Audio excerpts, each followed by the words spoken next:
We're now joined by the spokesperson of the university, Shirona Patel. Shirona, good evening. Thank you so much for your time. Really appreciate it. You've heard what Nkosinathi said there, and I want us to focus on the issue of the student debt first, that they claim resulted in the financial difficulties students are facing currently with not being able to register. Is it indeed true, as Nkosinathi paints it, that the allocation that comes from the National Student Financial Aid Scheme for accommodation is capped at 52,000 Rand, but on average, students have to pay more than 71,000 Rand for on-campus residence accommodation? Is that the case? So there is a gap. Thank you, Oliver, and good evening to the listeners and to the viewers. So there is a gap in terms of what NSFAS provides and what Wits charges.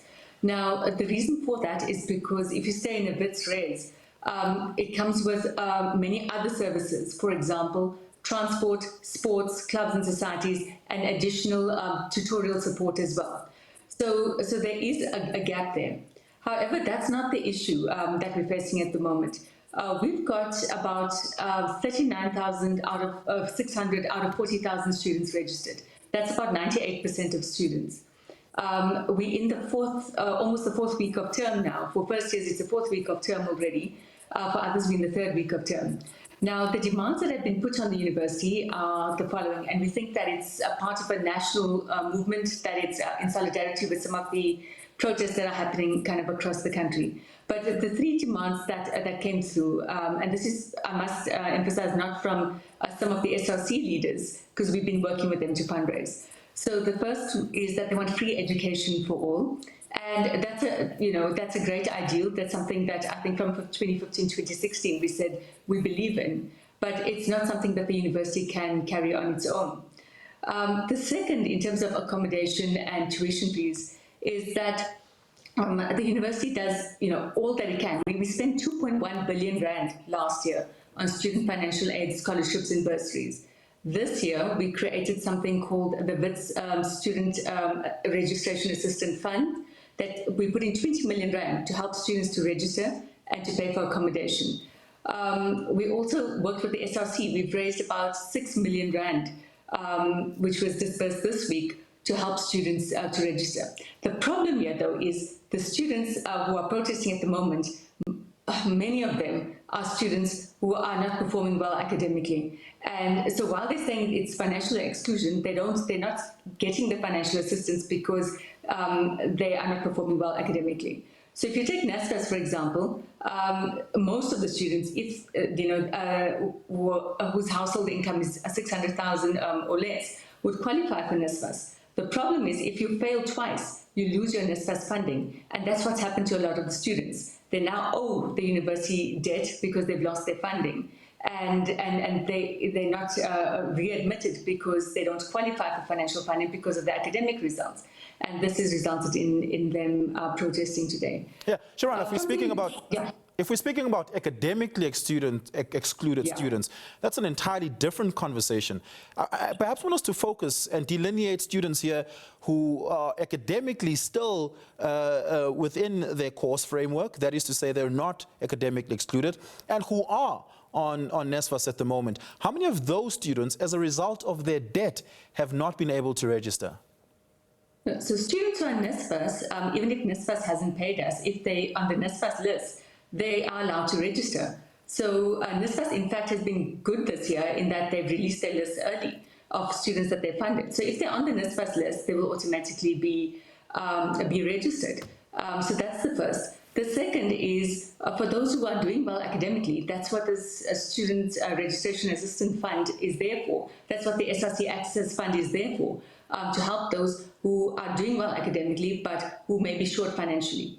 We've also made 17 concessions this year. So, for example, students who owe 120,000 Rand or less, as long as they make a contribution towards their payment, pay 50% of their debt, or arrange a payment plan with the finance office, we are allowing them to register, provided that they're doing well academically. The list of 17 concessions is on our website, and anyone can kind of have a look at it. I also want to dispel this myth that it's only poor Black African students that are affected. Wits is 77% Black African. So, and like I said, 98% of our students are registered already. We've got postgrad intakes that happen throughout the year. And the extra, few hundred students who register throughout the year are the postgrad students who register in May, July, October, and etc. So that's a myth that it's just poor black, students who are targeted here, or that the university doesn't feel for that. Ideally, we'd like for all students to be fully funded. But as we know, and NSFAS caters for the poorest of the poor, we still have the missing middle problem. But if they're doing well academically, we've managed to assist those. It's those that are repeatedly failing who accumulate debt because they stay in residences, they rake up those expenses, and then they can't afford it to move forward. But they lose their funding because they don't do well academically. So the two are related. Yeah, but I do think we need to perhaps double-click in on that issue of the shortfall between what the National Student Financial Aid Scheme provides in terms of accommodation and what the on-campus residence fees are at Wits. A 20,000 Rand shortfall is a lot for a student who has absolutely nothing. I was once exactly that student, Shirona, but luckily for me, that shortfall didn't quite exist at the scale it does now. That means a lot must have happened in the last 10 years for that shortfall to be quite that exorbitant. What concessions can the university make specifically around residence accommodation on campus for students who are on NSFAS and who don't have the sort of money to cover that shortfall? It's 20,000 Rand at the lowest end, and I'm assuming for students that are in catered reses and who make use of the other amenities that you describe, that shortfall might be in excess of 20,000 Rand. Yeah, but that's exactly, if you are a passing student, even if you have that shortfall, you apply to the Wits Registration Assistance Fund, or you apply to the SRC Access Fund, and if you meet the criteria, the academic criteria, you will receive that funding for that shortfall. But we've got students here, some of them, for example, who failed multiple times. They're there in year 4, 5, 6 when they should be there for a 3-year degree. They're staying in res, they accumulate that debt. They're now sitting with debt of 200,000-300,000 Rand. Some of them have completed 2 degrees. In the particular group sitting there, some of them have completed two degrees. They now want to study for a master's degree, but haven't paid off their debt for their undergrad or their honors degrees. So they want to come in for a 3rd degree. The point there is that the university can't accommodate that. At the moment, we've got 1.5 billion to 2 billion Rand in outstanding debt to the university. So we can say, yes, everyone who has any debt or any historic debt can register. That's fine. They can all register this year. What happens next year? Next year, when the university is not sustainable, we close down, we shut down, and then the walls of learning are closed forever to all. So we have to balance our financial sustainability on the one hand, and we need to help students on the other hand with what resources allow. And if students are performing academically, they qualify for funding then from the Registration Assistance Fund and from the SRC Access Fund. And this is not something that's been in place just for this year. It's been in place for multiple years now. We also have something called a discretionary portal. And last year, for example, there was about 60 million Rand that was made available via this portal. Students who require or have a gap in funding put their names onto a portal.